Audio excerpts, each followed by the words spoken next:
iron alibi. By this time, it should have been light enough to turn off the headlights, but the clouds and rain took over the situation. It wasn't raining hard, more like a fine drizzle, but enough to keep the wipers going. The rain didn't bother me because I went fishing in all kinds of weather as long as the water didn't freeze. It was a habit I acquired 6 years ago after my 2 children left for college. At that time, my family life took a drastic turn for the worse. For years, I had expected the kids to leave so that Marcy and I could spend some time together, if you know what I mean. Marcy took a different path.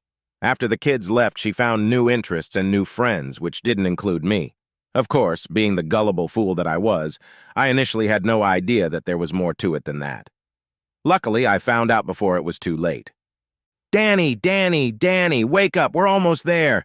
Danny Green, my passenger and fishing buddy for the day, let out a loud groan as he raised his head at the side window of the truck. After a few more grunts and oohs, he reached for the thermos on the dashboard. You're crazy, Terry. I have no idea why I let you talk me into this. I only get 2 Saturdays off a month and you had to insist I go fishing with you today. Why today? You know I hate fishing. I smiled to myself as I watched Danny spill more coffee in his lap than went into his cup. It came out in a colorful stream of swear words as he struggled to wipe himself off and at the same time try not to spill more. This is special, Danny. I'll explain it all to you after we get out on the lake. I absolutely needed you to be with me today. Danny and I grew up together. He was now a detective with the City of Madison Police Department, and I was now an assistant director with the Parks and Recreation Department. We were both quite happy with our jobs and life in general. We weren't what you would call the closest of friends, but we were close enough to go fishing together. 10 minutes later, the rain had eased off just enough for us to launch the boat without getting completely soaked. Danny was still cursing and moaning as we pulled away from the dock and headed toward the fishing ponds. As you might expect, we had the lake all to ourselves. No one else had the sense to go out on a day like this. We were out of coffee, so all we had to drink was beer from the fridge. Danny looked in the fridge and then changed his mind. While it wasn't actually raining, it was damp and dreary. Not exactly beer weather. I just brought along some night crawlers and some porridge. No gudgeons today. Pulling into a quiet cove, we both cast bait and threw a couple lines. Danny got as comfortable as he could under the circumstances and looked me straight in the eye. He didn't need to say anything. I knew what he wanted. Danny, I took you with me today because I need to get a fish alibi. That got his attention. What the hell is a fish alibi? It wasn't easy to explain. Now that I thought about it, it would probably sound stupid, too. Of course, when I planned the whole thing, I thought it was brilliant. Danny, I need to be able to prove that I was here today and fishing. I need you to confirm it, and I need the fish to prove that you're not lying for me, just because we're friends. My friend threw me an annoyed look as he reached into the refrigerator. I didn't think he went to get a beer to cool down, but rather to be able to comprehend my ridiculous explanation. He looked at me strangely and waved his hand, indicating he wanted to hear more as he unscrewed the lid. I didn't reply. I went for the icebox and got myself a long neck. It was too chilly for beer, but we drank one anyway. You remember Hannah Marshall? Yeah, she married that trucker from Paxton. Big fella everyone said was with the Devil Dogs. Roscoe Boucher. They got married about 8 years ago. So what does Hannah Marshall, Boucher, have to do with your fish alibi? About 2 years ago, Marcy started dating Hannah. At first I just thought it was a girl thing, you know, shopping and dining out and stuff like that. Go on. Where are you taking this Terry? Danny, I'm not the smartest guy in town, but it didn't take me long to realize that Marcy was running from me. I don't want to mess with this Terry guy. I'm not going to stick my nose in your personal problems. Wait. I'm not asking you to stick your nose into my family life. All I want you to do is confirm that I was here with you today and that we got the fish to prove it. Fish for an alibi? That's right. Without the fish, anything you say might look suspicious. Danny finished his beer but didn't pour another. Damn it, Terry. I think you watch too many detective shows on TV. That's the most ridiculous thing I've ever heard of. If I say we went fishing together this morning, that's the end of it. I'll feel better if we have fish. I heard my fishing partner groan as he pulled the line taut. Casting a fresh worm, he tilted his head to the side to look at me. You still haven't told me why we're here, Terry. You still haven't told me why you need an alibi. I turned the motor on for about 5 seconds so we could sail closer to the pads near the shore. I was beginning to take a serious interest in what Marcy was doing, but I didn't know what to do about it. She doesn't really like to use the computer for anything, so I gave up on the idea of trying to track any activity there. Marcy loved her cell phone, but I had no idea how I could get any information by tracking her calls. Heck, I wouldn't know how to do it even if I wanted to. Okay. Cell phone rings. I get it. You're a technical nerd. What did you do? I bought 3 voice-activated digital recorders at Radio Shack. I put one in the kitchen, one in the living room, and the last one in the bedroom. I had to move the one in the kitchen 3 times to keep it from picking up noise from the refrigerator and other appliances. Since we are here under such unusual circumstances, I have to assume that this idea worked for you. Yes. All I learned in the first couple weeks was that Marcy and Hannah were seeing 2 guys on a regular basis. It bothered me so much that I didn't listen to any more records for about a week. Did you find out who they were? Hannah was dating a guy named Simon who worked at a gym on Bleecker Drive. I never got his last name. We had some problems at that place. It's not the kind of place a housewife goes to for aerobics. What about Marcy? You know a guy named Carmen who works at Monsanto Motors? Carmen Cambria? Oh my God, you're lucky. That guy's a big problem. We've been trying to nail him for years. How the hell did Marcy get involved with him? I have no idea, but it looks like they've been dating for almost a year. Danny pulled 2 bottles out of the fridge and tossed one to me. Okay, Terry. So now I know Marcy is cheating on you with Carmen Cambria, but I still don't understand why you need an alibi. Most of the time, the conversations I pick up between Hannah and Marcy are irrelevant. Last Tuesday when I got home, the tape from the living room was a little different. I made a couple copies and set one aside for you. I was silent for a moment, watching one of my floats bobbing on the surface of the water. It stopped moving, and I spoke again. Why don't I just turn it on for you? Recording. We should do it on Saturday. Terry always goes fishing on Saturdays, and he goes alone. That means he won't have an alibi. Saturday sounds good to me, but we have to do it early before Roscoe wakes up. All right. I'll give the gun to Terry Carmen right after Terry leaves for the lake. I figure he'll be able to get to you around 8 o'clock. Is that early enough? That'll be great. Roscoe will be dead to the world anyway. He won't start moving until about noon on Saturday. Carmen said he'll shoot him once in the head and once in the heart, like they do in the movies. He will wipe off his prints and then leave the gun next to the body. You can call 911 and report the intruder. By the time the cops get there, Carmen will be here. Are you sure they can trace the gun back to Terry? I'm absolutely sure. He bought the gun from a friend of his who works as a detective. It's registered, and it's easy to trace. Terry won't have anyone to claim he was on a fishing trip with it, since he always goes alone. Just in case, Simon will be in Atlantic City until the end of Sunday. I can tell the police that Carmen was with me all morning if the need arises. Either way, it's time to put an end to this farce. Wow, I hope this all works out. I'll get $2 million in insurance money, and you can watch Terry go to jail for a long, long time. Listen, girl, we gotta go. Kohl's opens in 10 minutes. Danny stopped drinking his beer and just stared at me. I've never heard anything more stupid in my life. What do you mean? Are you sure they weren't pulling your strings and setting you up? What do you mean? Well, maybe they found one of the tape recorders and knew you were eavesdropping, so they set up this little discussion to mislead you. I was thinking, anything's possible. Actually, I didn't go to the police and call you earlier because I wasn't sure myself. Danny finished his long neck and threw it in the trash. Are they talking about the Beretta I sold you 3 years ago? They must be. It's the only gun I own. Hell, I never even fired it once. It just sits on the night table by my bed all the time. Terry, if that's what it really is, it's not going to be pretty. How so? Do you realize that if you knew a murder was going to be committed and did nothing to prevent it, you could be considered an accessory? Who was I going to tell? Who would believe me? I played the tape for you and you don't even believe it, and you're my friend. So you didn't do anything?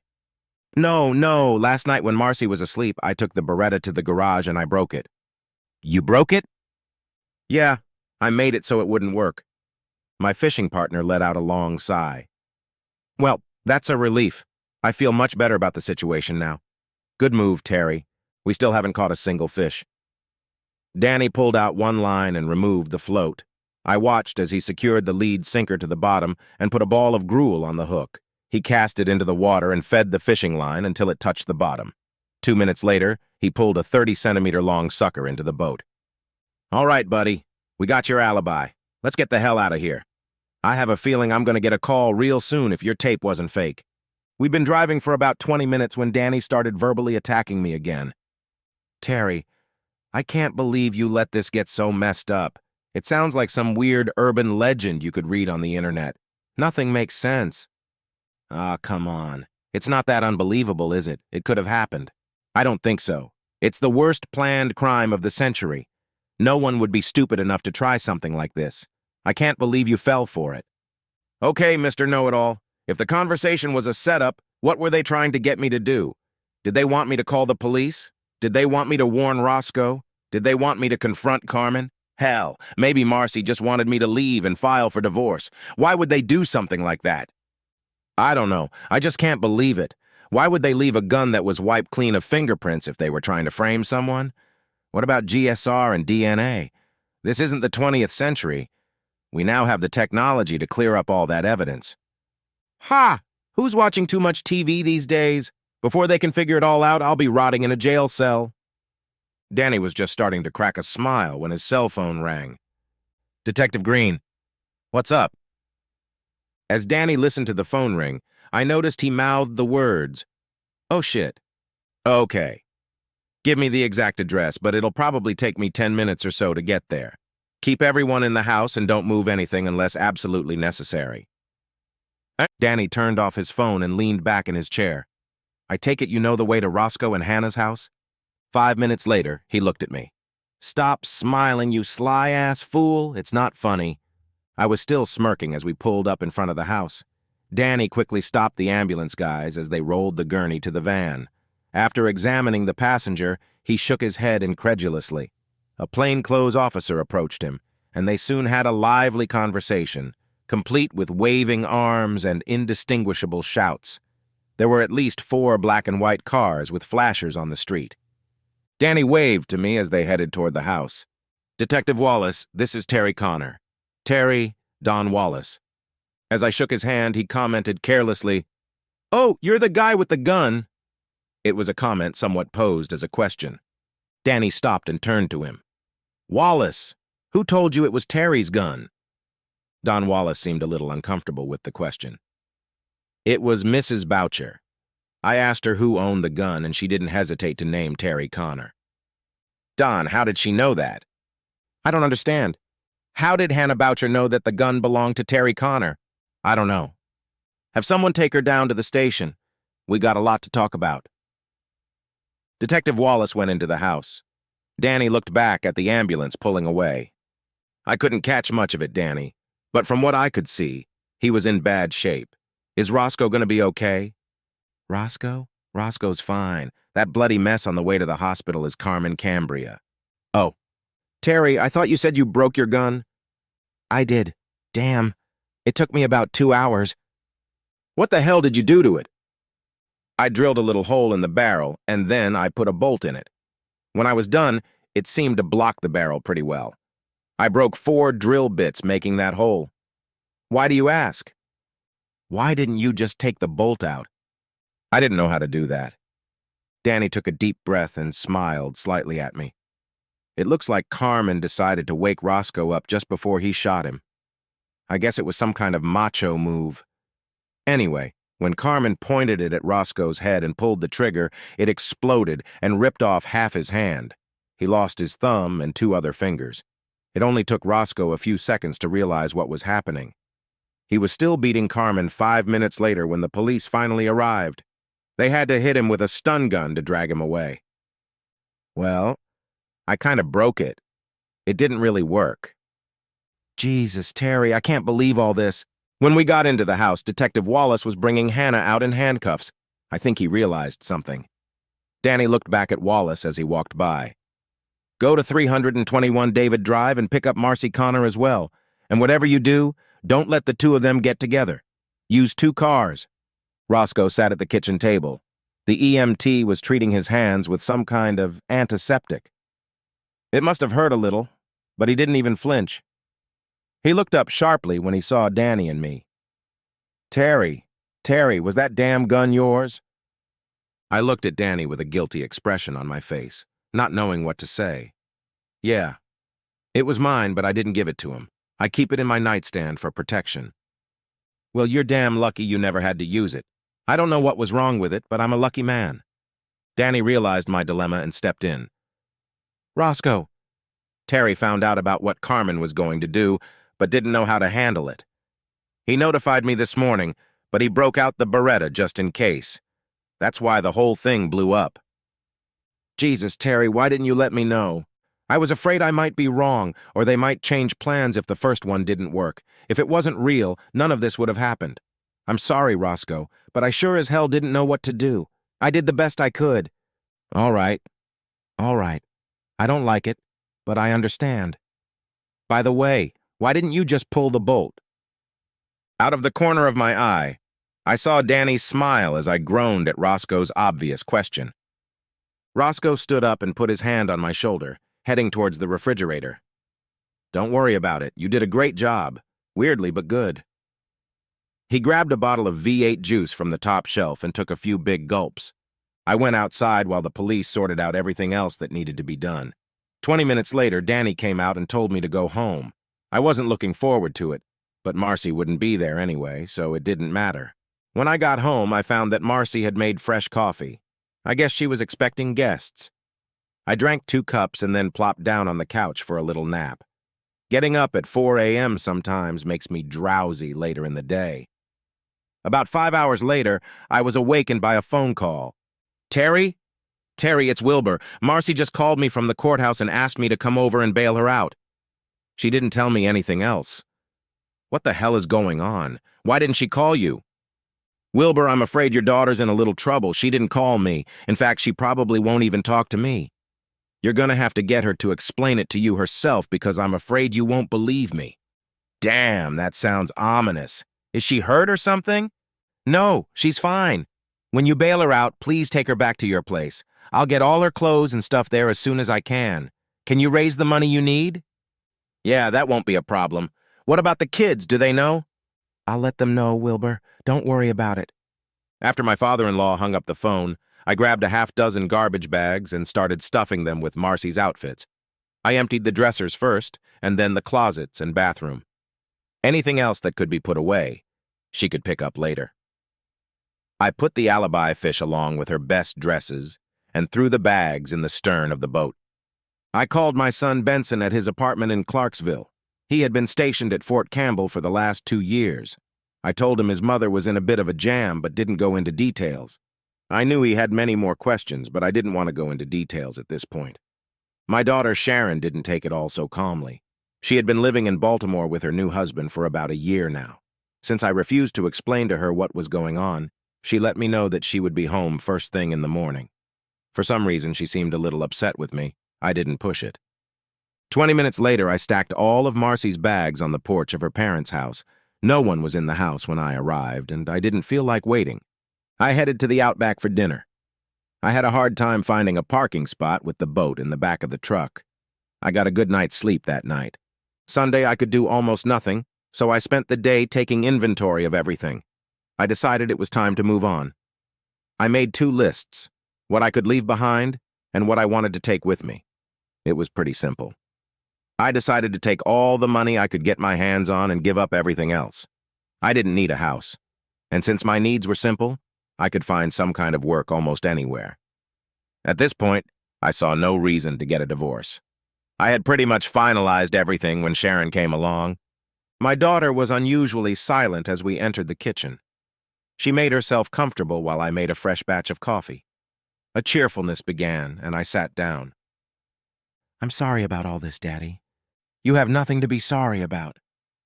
The first 5 minutes I was talking to Mom, she was screaming that you tried to kill some guy named Carmen that I'd never heard of. I found out later that he was her lover. I had no idea she was cheating on you. For over a year. Hey. When I asked her why she was in jail and you weren't, she gave me a ballistic lecture. While Grandma calmed her down, Grandpa took me into the kitchen and explained everything to me. Apparently, he learned the whole story at the courthouse from Danny Green while she was being prepped for release. Sharon, I'm sorry you got caught up in this story. I tried to keep it from you and Benson. It's all stuff you don't need to know. I poured 2 cups of coffee and added creamer. In fact, I know everything I need to know. I came here to support my mom, but I don't really have that desire anymore. I'm going home from here. Do you need any help? No. I'm fine, but I'm afraid this fiasco is going to make me the local laughingstock. I'm going away for a while. I don't know where, and I don't know how long, but I'm leaving in the next few days. You're not going to stay for Mom's trial? No. Tomorrow I have to testify about what happened. But after that, they say I'm free to go. If they need me for anything, they can always find me. I mean, will you stick around to help or support your mom? Are you kidding me? She tried to kill a man for insurance money and blame it on me so she could be with her lover and send me to prison for a few years. Why would I want to do anything to help her? We talked for another 10 minutes and then Sharon left for Baltimore. The day was going to take an interesting turn. I wasn't very hungry, so I just stuck an English muffin in the toaster for dinner. The first time I heard a rumble was when I took the food out of the oven. Before the toaster finished its job, the rumble turned into a huge rumble and really got my attention. I looked out the front door and saw at least 30 motorcycles pulling up to the house. I easily recognized Roscoe on the front motorcycle. There was no discussion. He simply walked up to me, handed me his helmet, and turned to walk back to the Harley. I followed him and sat in the saddle behind him. As we pulled away, I realized I hadn't even closed the front door of the house. I giggled because I realized I didn't care about that. It was exciting at first, but after an hour I had had enough. It wasn't hard to figure out that we were headed to Atlantic City, and I had a pretty good idea why. What I couldn't figure out was my contribution. By the time we arrived at the Taj Mahal, the number of motorcycles had somehow doubled. The noise they made entering the underground parking lot was deafening. Most of the riders headed to the general area of the casino, while Roscoe, myself, and 3 others headed for the elevators leading to the main hotel. The 3 guys got off on the 7th floor, but me and my escort continued upstairs. I noticed that all the security cameras were covered in some kind of foam insulating spray. Roscoe seemed to know exactly where he was going and how to get there. 2 minutes later, we were on a rooftop overlooking the Atlantic Ocean. We stood in silence, and he noticed me looking at him, as if silently waiting for an explanation that I didn't really want. He smiled and put his huge hand on my shoulder. "You did a great job, Terry. You did a great job." About that time, 3 guys joined us on the roof with a new player. Simon Walcott was definitely scared to death when he reluctantly arrived. Although he worked at a commercial gym, physically he was no match for Roscoe. Once again, not a word was uttered. Roscoe simply grabbed Simon by the neck and the waistband of his pants and threw him off the edge of the roof. 5 minutes later, the 4 of us were on our way home. The rest of the group stayed at the casino. Roscoe dropped me off at the house. The other 3 guys disappeared down the road somewhere. I handed him back his helmet and we smiled and again said nothing. I liked that guy. I slept well that night. Danny came in early the next day. He called several times on Sunday night to check on me, but got no answer. I just smiled and said I had too much to drink and passed out. It didn't get any further than that. It had been a busy day. I had everything planned out and it went smoothly. I spent the day closing accounts and putting unfinished business in order. I called Wilbur to see how he was doing. He had arranged for Marcy's mortgage and she was settling into their house. He asked if I wanted to talk to her, and I said no. I'm not sure if she was up for it or not, but he felt obligated to ask. Hannah didn't have anyone to bail her out, so she was going to remain a guest of the county until her trial. I was just about to go to Taco Bell for dinner when Danny called again to let me know that Simon had been found dead in Atlantic City. He asked me if I knew where Roscoe was. He didn't seem amused when I laughed at his question. His demeanor improved a bit when I told him to come by my house to get his new boat. Heck, I didn't need it anymore, and I didn't want to spend a lot of time trying to sell it. I spent the next 4 weeks living with Sharon and her family. Every day I'd go down to the harbor and just hang out among the tourists. Danny was more than willing to tell me how things were back home. Marcy and Hannah had avoided trial by pleading guilty to a variety of charges. They both received sentences ranging from 3 to 5 years. The Atlantic City police had no idea what had happened to Simon and were not even actively investigating the case. Monsanto Motors mysteriously burned to the ground. More than 87 cars died in the fire. There were no leads. Carmen Cambria spent more than 2 weeks in the hospital and now awaited trial on various charges, including attempted murder. Roscoe agreed to stay in the area until Carmen's trial. I seemed to have lost all interest in fishing. The end!